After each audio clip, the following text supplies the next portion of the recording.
Okay, well, we're on to step number 19. This one's called Amazon.com and the $32,000 brain budget.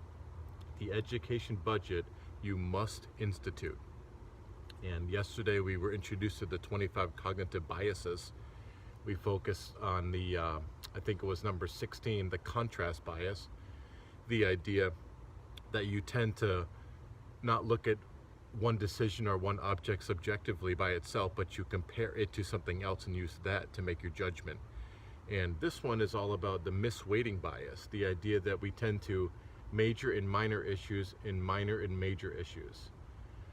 And Ty explains that this pertains specifically in this episode to your finances and what you're spending your money on a monthly basis. He says, each month you need to assess where you are financially. You need to get a ledger or some type of other software that computes your monthly income and your monthly expenses, and the difference between those two. Hopefully there's something of a difference between those two. It's called your discretionary income, and you should spend 30% of that every month on your brain. Ty says use that 30% of that discretionary income on listening to audiobooks, videos, going to seminars, traveling to meet mentors, and reading actual books. And only poor people think about costs. Rich people think about return on tangible assets and return on investment. So as long as you're buying things and they're becoming more valuable in the future, you're probably headed in the right direction. And Ty used the example of a friend of his that he was with at Barnes & Noble that was looking for some advice, and Ty pointed to the book Poor Charlie's Almanac, kind of an expensive book. It's like $70. His friend almost fainted at the price of it, and then Ty looked down at his shoes and said, how much do those Jordans cost? And the guy said, $160. And then Ty asked, those are cool, but what are those going to be worth in the future? What are those going to be worth even as soon as next year? And the guy said nothing, because they're going to be all worn out. So don't buy things that rust, rot, and depreciate. And you know, money is neither good or bad. It's a tool.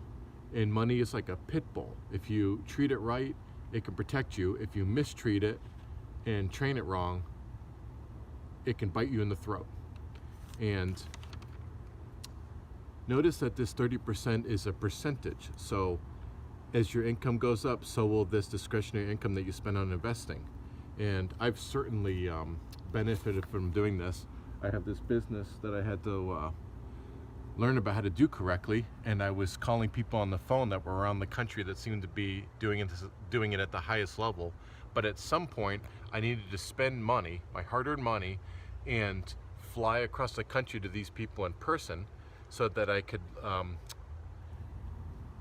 learn exactly in person, see what they were explaining. And it was, you know, each trip probably cost me about, you know, $800 or $900, and it was worth $800 or $900 for sure, because I got to be around the people that I want to be like. And I've noticed that when you're around the people that you want to be like or are doing what you want to do,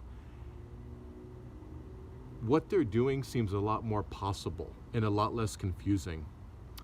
And so yeah, spend 30% of your discretionary income on your brain and you'll never go wrong.